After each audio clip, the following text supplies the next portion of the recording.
Vamos para a nossa aula de recomendações gerais. Nessa aula eu vou explicar aí qual que seria o direcionamento que a gente chama de recomendações gerais, né, para a gente treinar o nosso aluno idoso. Lembrando, pessoal, que cada idoso é um idoso, a gente precisa de fazer a avaliação completa, identificar os pontos fracos. Existem idosos aí que na avaliação física nós fazemos a marcha estacionária e predominantemente esse teste que é aplicado, porém alguns idosos são tão bem condicionados, estão num nível de treinamento que a gente chama de avançado, que a gente faz o teste de VO2 mesmo.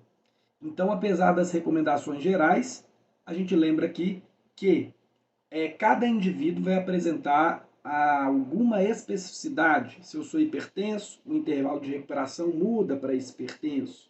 Se eu tenho uma postura ruim, o princípio da prioridade, o que eu vou colocar na frente, são exercícios para a postura. Se eu fiz um péssimo teste de levantar e sentar, estou com falta de equilíbrio, os exercícios de agachamento, membro inferior, vêm na frente no programa, a partir do princípio da prioridade. Então, as recomendações gerais e muito do que eu vou trazer nessa aula são discutidos aí pelas referências nacionais. Aí a gente está falando da doutora Ingrid Dias, da Universidade Federal do Rio de Janeiro, e também do doutor Igor Conterato. Esses dois livros, pessoal, eu diria que são fundamentais, essenciais para quem quer prescrever um bom treino para o grupo de idosos. E eu vou deixar aqui uma tabelinha para vocês me acompanharem durante a fala, o que, principalmente aí o conjunto de autores que fez esse livro, esse primeiro livro que eu mostrei, com a doutora Ingrid Dias, da Universidade Federal do Rio de Janeiro, eles estão direcionando como recomendações gerais, ok? E ao longo dos tópicos nós iremos discutir, eu vou trazer algumas evidências que o Igor Conterato ele nos traz para problematizar questões de volume, questões de multi ou uniarticular no treinamento, para a gente aprofundar um pouquinho do tema e se formar com mais qualificação e evidência para uma boa prescrição, tá bom? Então vamos lá para o primeiro tópico, que a gente está falando aí dos tipos de exercício. Dá uma olhada na prescrição sugerida aí pelo grupo da UFRJ. Inclui exercícios de grande grupamento muscular, podendo utilizar barras, aparelhos, pesos livres, elásticos e outros tipos de implemento. Então, basicamente, os tipos de exercício, pessoal, se a gente está falando de Fortran, a gente pode usar máquina ou peso livre. Mas se eu treino um idoso em casa, eu posso usar elástico, teraband, posso usar elementos adaptados. Lembrando que quando a gente fala de treinamento de força, não propriamente a gente fala somente em musculação. Treinamento resistido com alguma outra resistência é considerado treinamento de força, traz ganhos similares aí o que a gente pode obter na musculação, desde que bem gerido. E o tipo de progressão que esses autores nos sugerem é uma progressão que a gente começa dos exercícios mais simples até os mais complexos, sempre priorizando a execução. Então isso quer dizer que eu posso começar o exercício com o meu idoso num supino máquina. Dependendo do nível de coordenação motora que ele apresentar, eu coloco ele no supino vertical, depois eu posso progredir ele num supino horizontal no banco, no cross Smith, por exemplo. Depois eu posso progredir ele para o halter e assim tornar o exercício mais complexo, consequentemente aí trabalhar mais propriocepção, instabilidade no ombro, já que eu estou passando de uma máquina estável e estou levando ele para o peso livre. E isso acaba ajudando, né? A gente fala aí, quando a gente prescreve para idoso, aprender coisas novas é muito importante. E instigar esse idoso a aprender coisas novas é importante, tanto para a questão da memória, diminuição da perda encefálica, quanto como qualquer outra pessoa, tornar a musculação algo motivante, tá? E falando de ainda nos tipos de exercícios, pessoal, a gente tem uma problematização aqui dentro da educação física do que seria interessante a gente trabalhar multiarticular ou uniarticular. Será que é importante a gente colocar exercícios uniarticulares no programa? Olha essa evidência que eu vou sempre deixando aqui as evidências, que vai investigar 30 idosos, e esses 30 idosos, 11 faziam exercícios multiarticulares. Lembra que a gente está falando de multiarticular, a gente está falando de um agachamento que pega mais de uma articulação, articulação do joelho, do quadril, ou então o supino, que é um multiarticular, pega a articulação do cotovelo, a articulação do ombro. E uniarticular, eu estou falando de um exercício igual ao tríceps, o bíceps e tríceps, pega só a articulação do cotovelo. E olha só, o grupo multiarticular fazia 2 séries para cada um dos 2 exercícios que eles executavam. E o outro grupo era dividido entre multi e monoarticular. Eles faziam uma série para cada um dos 4 exercícios que faziam. E essa pesquisa, o grupo treinou 8 semanas, e depois dessas 8 semanas, pessoal, eles aumentaram força de maneira significativa. No entanto, não houve uma diferença entre os grupos, o que nos sugere que treinar multiarticular ou uniarticular não tem uma diferença significativa, tá? A gente pode estabelecer em relação ao princípio da prioridade. Se eu tenho um idoso, por exemplo, que chega para mim e tem o desejo de hipertrofiar bíceps e tríceps, por que não eu posso prescrever um exercício de bíceps e tríceps para ele, tá? Mas a gente sabe também que o tríceps a gente pega no supino e o bíceps a gente pega numa remada, por exemplo. Então, eu não tenho a necessidade de prescrever isolado, fica em relação aos interesses do aluno. Mas uma coisa em relação a essa discussão de multiarticular, uniarticular e exercício isolado, nós precisamos nos atentar. E o que eu queria dizer? Eu queria dizer em relação à redistribuição da ativação das fibras musculares. Ou seja, pessoal, alguns exercícios, o exemplo que eu vou trazer nessa pesquisa, olha só, como o agachamento, a gente ao fazer um leg press, um agachamento, a gente está trabalhando mais o quadríceps.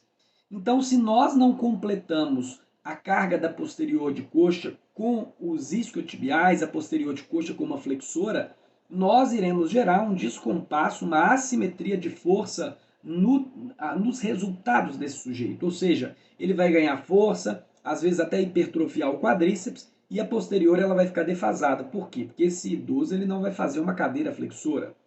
Então, ao escolher os exercícios entre multi e monoarticular, nós precisamos nos preocupar em redistribuir as cargas, ok? E lembrando que geralmente os exercícios multiarticulares, eles também são mais complexos, e isso é interessante para a gente fazer uma progressão também. Tá? A gente tem a gente consegue levar mais do ponto de vista da melhora da funcionalidade, pensando em exercícios mais complexos. Mas vamos dar uma olhada no artigo que eu falei, que ele vai avaliar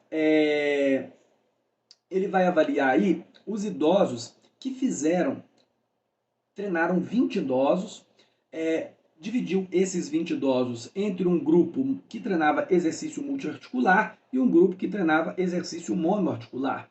12 semanas de treinamento, 2 vezes na semana.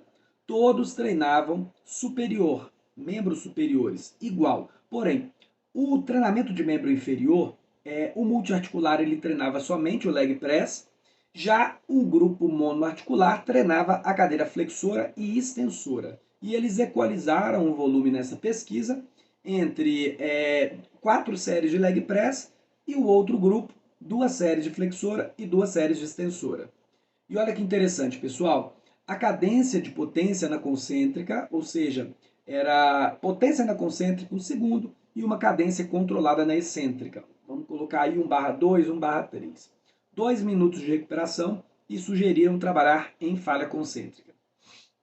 Então, para testar a força, eles fizeram testes de 5 RM nesses idosos e testes funcionais também de levantar e sentar, subir e descer escada, entre outros. E não houve diferença significativa em ganhos de força em relação a multi e mono, tá? Não houve uma diferença significativa. O leg press ele teve um resultado ligeiramente superior ou seja, tem uma tendência a ganhos melhores de funcionalidade os multiarticulares, mas nesse artigo, por exemplo, não trouxe uma diferença significativa. E, porém, acontece, pessoal, que quando a gente vai trabalhar, ou quando a gente fala do leg press, não teve aumento de força na nos flexores, na posterior de coxa e isquiotibiais, comparado com o grupo que fez dois isolados, né? Exercício de extensora e flexora. Então, resume, não existe necessidade de isolar, tá? Ganhamos força igual e funcionalidade também igual, tá? Porém, a gente precisa redistribuir as cargas para não gerar assimetria em relação à ativação que nós estamos pretendendo aí com esse idoso, ok? Então é muito importante, quando a gente vai pensar o volume de treino, a intervenção, a gente pensar em redistribuir as cargas por igual. Se eu estou fazendo supino, eu estou pegando o peitoral, deltoide anterior, tríceps. Se eu faço uma puxada, eu vou pegar a deltoide posterior, o latíssimo, o bíceps. Então, eu preciso de ter uma simetria, uma dose similar entre a escolha dos exercícios, ok? E vamos lá, pessoal, quando a gente fala número de séries e repetições, a tabela aí do pessoal, ele vai sugerir para iniciantes, uma série de 10 a 15 repetições, tendo uma progressão de 2 a 3 séries de 6 a 12 repetições. E em relação a essas séries, pessoal, e aí a gente já vai trazer lá embaixo no tema periodização linear ou ondulatória, a gente tem a possibilidade de fazer uma periodização linear ou ondulatória, mas acaba sendo mais interessante a linear, tanto que a gente já viu resultados de comparação entre as duas periodizações sem diferença significativa, mas do ponto de vista do entendimento também do processo. Então aqui na Fortune a gente acaba fazendo um modelo de subir, onde a gente vai ativar mais fibras tipo 2, trabalhar com cargas mais fibras tipo 1, na verdade, porque a gente está subindo o volume, trabalhando com cargas de 60% a 70%, trabalhando uma parte prioritariamente mais metabólica, e depois a gente vai aumentar a carga, trabalhar mais fibras tipo 2, fibras de contração rápida, e trabalhar uma parte que a gente poderia dizer aí mais tensional, mais voltada para a força. Então, essa ideia de periodizar o treino por uma periodização linear, além de gerar um entendimento, maior praticidade para o idoso entender o processo, gera maior retenção também, porque ele vai entender que todo dia a gente tem um incremento, é importante a gente fazer um incremento de carga para criar adaptação fisiológica. Então, até mesmo aquele idoso que não está treinando em capacidade máxima, em falha concêntrica, passa a periodização e a ondulação, passa a ideia de que é necessário a gente mexer em alguma das variáveis do treinamento para a gente ter progressão. Então, a gente está acabando educando aquele idoso a uma cultura de treinamento, levando em consideração que é necessário a gente mexer na variável para criar adaptação fisiológica e realmente impactar fisiologicamente a saúde desse idoso. E aí a gente tem essa recomendação de séries e repetições, só que eu vou trazer uma outra evidência aqui, pessoal, muito importante para a gente problematizar o número de séries por grupamento muscular que a gente precisa de fazer por semana. E pensando em hipertrofia, olha que interessante essa meta-análise, pessoal. Ela nos trouxe como resultado que parece ser interessante a gente trabalhar de 10 a 20 séries por grupamento muscular, por sessão de treinamento, para hipertrofiar este idoso, ok? É um volume muito considerável, pensamos aí, se a gente está trabalhando aí com 2 sessões de treinamento, a gente está falando aí de 20 séries por grupamento muscular por semana. Só que o que acontece, pessoal? Quando a gente traz aí a aula para vocês de volume, vamos recapitular nossa aula de volume para iniciantes, intermediários e avançados.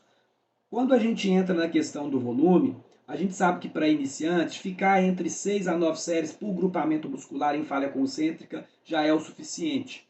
E quando a gente está pensando em intermediários, a gente está pensando ali acima de 10 séries por grupamento muscular para intermediários e 18 séries por grupamento muscular por semana para indivíduos avançados. Então, pensando que todos esses trabalham de forma correta a intensidade, ou seja, ou em repetição em reserva, próximo da falha concêntrica, próximo da capacidade máxima, ou na falha concêntrica. Porém, por que os idosos a gente está precisando de praticamente dobrar o volume de treinamento para hipertrofia, pessoal? E eu vou trazer outra evidência para problematizar isso. A gente está falando em hipertrofia. Porque o idoso ele tem uma dificuldade muito grande de ganhar massa muscular. Então, na maioria das vezes, a grande maioria das vezes, a gente prescreve o treino para não perder massa muscular. É muito difícil a gente conseguir um resultado de ganho de massa muscular com idosos. Primeiro, a gente tem que ensinar a regular o sono, a gente tem que levar em consideração uma recomendação nutricional para dobrar a quantidade de dose de proteína diária, né? A gente está falando entre 1,5 a 2,5 gramas de proteína por peso por quilo corporal. Então, nós temos como realidade uma dificuldade muito grande de gerar hipertrofia nos nossos idosos. E a grande maioria dos idosos que nos chegam são idosos iniciantes, idosos sedentários, então eles estão longe de trabalhar essa recomendação sugerida por essa meta-análise que eu trouxe para vocês. Então, o que nós fazemos então? Não, então a gente não vai conseguir hipertrofiar? Calma aí. Dá uma olhada nessa outra evidência e a gente está falando de dose mínima. O objetivo era analisar o efeito de 15 semanas de treinamento em dose mínima na glicemia, pressão arterial, frequência cardíaca, capacidade física, qualidade de vida de uma mulher de 67 anos com diabetes tipo 2, cardiopatia, ou seja, ela teve infarto, e hipertensão. E os métodos, né? O paciente ele sofreu um infarto em 2013 e foi submetido a 6 cateterismos e uma angioplastia entre 2015 a 2017 e 2017. Em abril de 2017, sem nunca ter treinado, participou da pesquisa. Foram 15 semanas, totalizando 31 sessões, 4 exercícios, sendo 2 séries por exercício até a falha concêntrica, 2 vezes por semana. Os exercícios eram panturrilha, leg, dorsal, e exercícios para dorsal e para peitoral. De 10 a 12 repetições, de 6 a 8 repetições, depois progrediu para 6 a 8 repetições, aumentou a carga, diminuiu o número de repetições, mantendo ali 2 minutos de recuperação. Então aqui o artigo traz uma dose mínima e com essa dose mínima nós aumentamos a hipertrofia desse idoso? Não aumentamos a hipertrofia, porém nós melhoramos a capacidade geral, diminuímos a percepção de dor dessa idosa, melhoramos a questão da vitalidade, a saúde mental desse idoso. E nós reduzimos 51,6% da glicemia em relação à primeira semana de treinamento. É um resultado muito significativo, né? Aqui nós não estamos falando de hipertrofia, pessoal, mas a gente está falando que a gente está falando que se a gente começa como idoso, que ele é sedentário, a gente manter aquela dose que nós estamos aí prescrevendo para adultos, de 6 a 9 séries por grupamento muscular, sendo que é muito comum a gente pegar esse idoso, no início do treino a gente chama aí os primeiros 2 meses de um treino adaptativo para melhorar padrão de movimento, qualidade de movimento, focar, por exemplo, num agachamento completo, ao invés de um agachamento parcial, criar adaptações articulares, porque esse indivíduo ele chega muitas vezes com dores articulares e a gente trabalhar com alta carga em falha concêntrica, a gente sabe que não é interessante. Então a gente pode sim trabalhar com o mesmo esquema que a gente trabalha aqui na Fortrui para adultos, periodizando o primeiro mês de treino em 14, 16, 18 e 20 repetições, mantendo uma carga ali de 60% a 70%, mesmo que não seja em falha concêntrica. Em início, a gente não está pensando em hipertrofiar esse sujeito, em conseguir um resultado significativo com esses idosos, mas em criar uma adaptação e aprender um pouco da cultura do treinamento, aprender um pouco da cultura da sobrecarga, que muitos não conhecem, então a gente acaba fazendo com que eles vivenciem o programa, entendam que é necessário aumentar o volume, aumentar o peso, e eles ganhem segurança com o processo. E ganhar segurança ela vem com o tempo mesmo, porque se eu já senti há um tempo atrás uma fincada no ombro, eu não vou confiar naquele personal que já começa com uma sede muito grande ao pote para conseguir resultado. Então vocês estão percebendo que esse artigo nos trouxe que treinar na dose mínima, a gente, apesar de não conseguir a hipertrofia, a gente tem melhora em vários indicadores. Se a gente está falando em hipertensão, então a gente também vai ter um efeito hipotensivo na medida que a gente for melhorando o trabalho cardiovascular, aumentando a intensidade de treino desse indivíduo. Então, eu diria que para a grande maioria dos idosos que nós recebemos, a gente passa por um processo adaptativo de ganho de segurança, melhora articular, melhora de padrão de movimento e coordenação, aprendizado dos exercícios, e posteriormente, ao ganhar confiança, a gente vai instigando esse sujeito a trabalhar em capacidade máxima em falha concêntrica. Posteriormente, a gente já começa a entrar com o conceito de volume regressivo, ou seja, é interessante que quando chegar na falha concêntrica, ele não vai conseguir repetir o mesmo número de repetição na segunda série e não vai conseguir repetir na terceira série. Então, nós estamos falando aqui propriamente num processo pedagógico de incorporar uma cultura de treinamento, os princípios do treinamento desportivo. Porque a verdade, pessoal, é que esse idoso que aguenta treinar de 10 a 20 séries por grupamento muscular, trabalha em falha concêntrica, isso na nossa realidade é o que nós menos encontramos. O que geralmente nós encontramos é um idoso mais frágil, mais inseguro, que carrega problemas na coluna, carrega problemas no joelho, tem uma dificuldade de locomoção, tem uma perda de equilíbrio acentuada. Então, a gente precisa de dar segurança no treinamento e criar processos adaptativos lá embaixo, começar lá do mínimo, para a gente subir aos pouquinhos e à medida que esse indivíduo for nos oferecendo uma resposta positiva, nós vamos com muita sensibilidade e bom senso fazendo incremento de carga, incremento de volume, ok? E é muito importante o personal trainer ter uma postura de fazer com que aquele indivíduo ele entenda, ele compreenda a importância de elevar a carga e que ele se aceite, ele se sinta bem ao instigar o aumento de carga. Muitas vezes aquele aluno que a gente explica, ele mesmo sugere, não, vamos aumentar essa carga. É muito mais interessante essa forma de conduta, com o aluno entendendo os porquês do processo, do que propriamente aquele personal que é mais um estilo personal gold, que aumenta e força o aluno a fazer com cargas mais elevadas. A gente está falando de um público que é frágil, um público que é inseguro, então a sensibilidade é muito importante na condução do processo.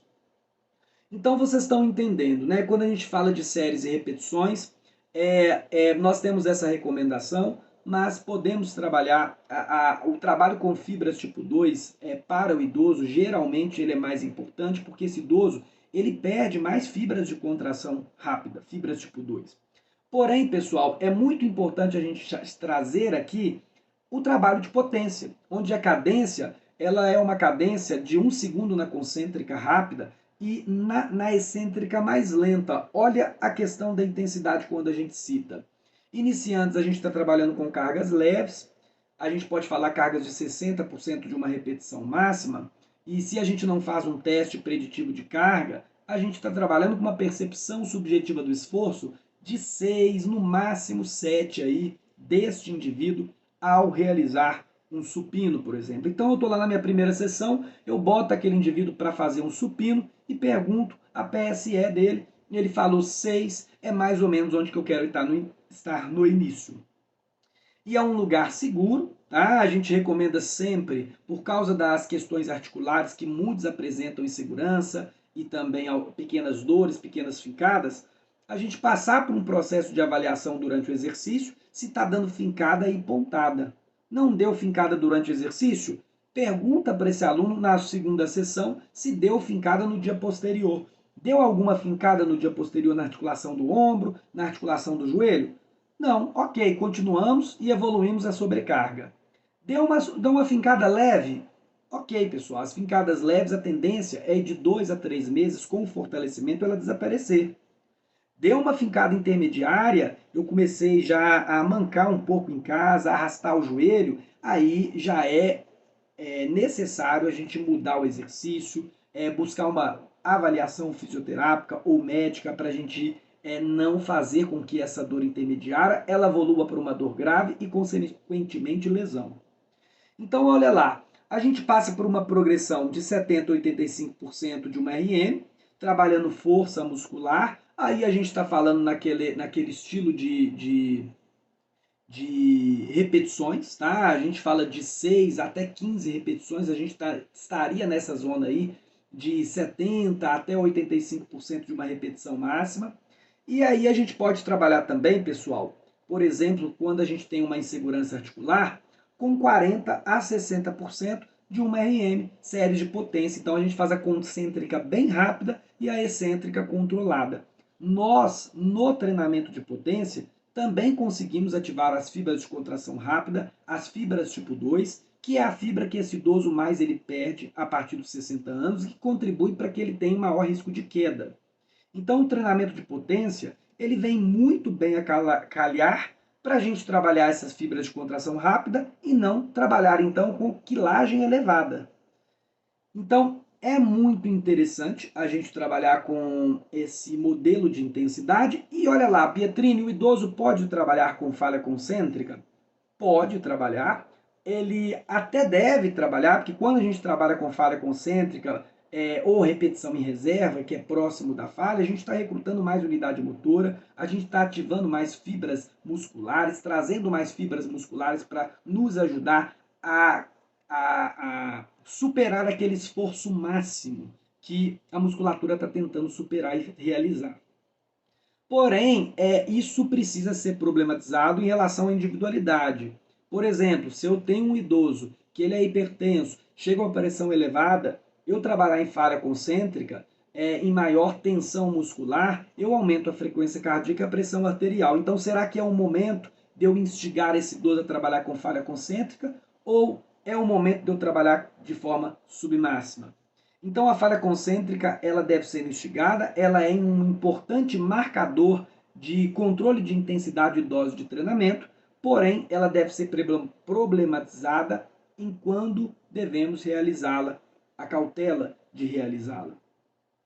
E a percepção do esforço, que é algo que a gente sempre tem que trazer para os treinamentos, perguntar a percepção do esforço, ela deve estar de leve até forte. A gente está falando numa escala de 0 a 10 aí, de 3 a 8, dependendo do nível de treinamento desse idoso. Tá? Intervalo de recuperação, pessoal. A sugestão da tabela varia de 1 minuto e 30 até 3 minutos. Lembrando que aquele indivíduo hipertenso, quanto mais intervalo, mais segurança cardíaca, mais tempo nós damos para a pressão arterial e a frequência cardíaca ela voltar ao nível de normalidade. E velocidade de execução, pessoal, aquilo que eu falei em relação à potência. A gente sempre instiga uma concêntrica mais acelerada e a excêntrica mais controlada. Principalmente no início do treinamento, a gente controla muito bem essa fase excêntrica para aprender bem o movimento e cada vez mais a gente instiga a uma concêntrica mais rápida, para trabalhar as fibras de contração rápida, fibras tipo 2 e trabalhar, não precisar de encher de carga para conseguir acioná-las. Frequência semanal, pessoal, 2 ou mais sessões semanais em dias não consecutivos. A questão dos dias não consecutivos é importante para a gente potencializar a recuperação muscular. E a questão das 2 vezes semanais, pessoal, vai de encontro ao número de séries por grupamento muscular nós estamos ativando, tá? A enorme maioria dos casos, a gente está conseguindo atender muito bem com 2 sessões semanais, conseguir bons resultados na rotina do idoso. Grande maioria, pessoal, que chega para a gente são idosos que estão anos sedentários, têm um condicionamento físico muito ruim e ainda traz problemas correlatos. A gente sabe também que quando a gente começa a aumentar o volume de treino, a gente tem maior probabilidade de abandono. Então, é muito interessante a gente trabalhar com uma dose menor, trabalhar um processo educacional de se educar a uma cultura de treinamento, aprender a trabalhar com qualidade de movimento, depois a gente focar na melhora da intensidade de treino, do que propriamente fazer uma prescrição inicial de 3, 4 vezes na semana e esse indivíduo trabalhar sem qualidade e ainda logo vai ser o indivíduo que vai preferir desistir do treinamento. Então a questão da aderência, pessoal, a gente sempre problematizar e pensar a questão da aderência, ela é fundamental. Não adianta nada eu chegar num nutricionista e ele planejar a melhor alimentação para mim, eu tenho uma melhor dieta à minha disposição, só que a maioria dos alimentos é de difícil acesso e eu não gosto. Então, eu vou durar 2, 3 meses com aquela dieta e depois eu vou abandoná-la. Então, quando a gente problematiza um treino para uma pessoa que ela é sedentária e ela vai iniciar o treinamento, antes da gente pensar em resultado fisiológico, falha concêntrica, a gente tem que pensar em tornar um ambiente agradável, seguro, para que essa pessoa ela tenha aderência e aos poucos a gente vai pincelando, a gente vai moldando, a gente vai, como a gente fala com um atleta, né? A gente vai moldando aquele talento, a gente vai esculpindo aquele atleta. É uma pessoa que irá se tornar fisicamente ativa não é tão diferente, tá? À medida que ela vai ganhando condicionamento físico, ela vai tendo mais interesse em aumentar o volume de treinamento e por aí vai. E é muito interessante, pessoal, no ponto de vista da suplementação também, nós estarmos inteirados do que esse idoso é sugerido para esse idoso, né? Obviamente, eu sempre deixo a questão suplementação prioritariamente para as nutricionistas, mas todo profissional de educação física ele precisa de saber o mínimo para orientar. E olha que interessante essa pesquisa que eu vou deixar aqui.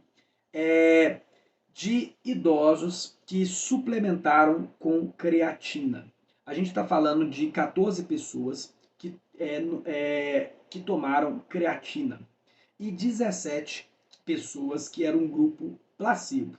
Um grupo que não sabia o que estava tomando, achava que estava tomando creatina, mas não estava.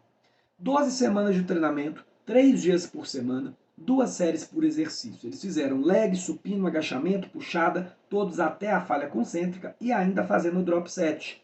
Drop set, aquele sistema de treinamento que a gente vai reduzindo a quilagem e chegando com o indivíduo até a falha concêntrica o máximo número de vezes, né? E depois de 8 semanas com drop set e este modelo de treino, aumentou-se a massa muscular, a força, a resistência, a funcionalidade de todos esses idosos. De quem tomou e de quem não tomou também. Porém, o grupo que tomou creatina teve melhores resultados em ganhos de massa muscular, força e redução do catabolismo proteico. Então, a gente está falando aí nessa pesquisa que quem tomou creatina saiu de 45 em média para 47 quilos.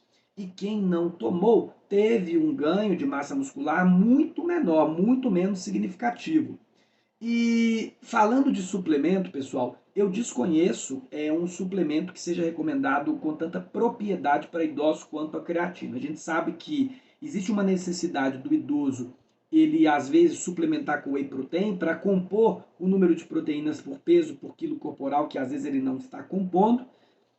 Porém, a creatina ela é quase que geral. A gente teve pesquisas já com vários e vários anos investigando aí a creatina no organismo das pessoas e não teve nenhum efeito colateral, tá? Que muitos aí vão falar de retenção de líquido, de insuficiência renal, mas não teve nada disso. E é um suplemento altamente sugerido aí para alunos idosos que muitas vezes comem mal e acaba ajudando na recuperação muscular, no ganho de massa muscular, altamente sugerido, ok? Então ficamos aí nessa aula de recomendações gerais com essa ideia, tá? A gente pode trabalhar aí um volume semanal de 6 a 9 séries por grupamento muscular para iniciante. Eu diria que no primeiro ano aí com esse idoso, até mais, pessoal, a gente não precisa de preocupar tanto em aumentar o volume semanal. E depois a gente pode ficar naquela sugestão daquela meta-análise, aquela revisão de literatura, de trabalhar aí de 10 a 20 séries, até mesmo dependendo do aluno, por sessão de treinamento, tá?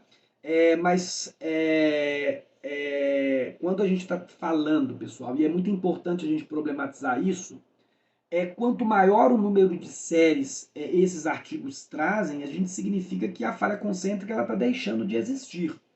Então, muitas vezes, aquele indivíduo está trabalhando de forma submáxima. Um indivíduo que vai fazer 30 séries por grupamento muscular por semana, em falha concêntrica, é muito difícil, tá? A gente está falando de um indivíduo muito avançado e para a gente comparar com o idoso, isso não está na realidade dos idosos que nós encontramos, não.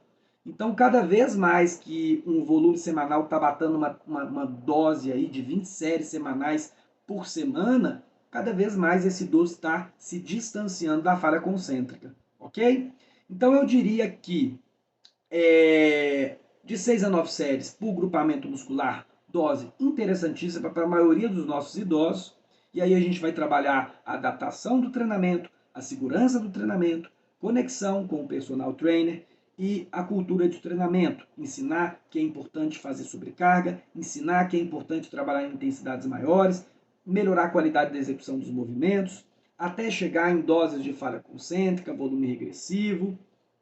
E aí aquele idoso, ele passou um ano e meio, 2 anos com você, está cada vez progredindo mais, você já deixou de trabalhar em máquina, já está trazendo exercícios mais complexos para esse idoso. Por exemplo, um supino com halter, uma remada com halter, uma elevação pélvica.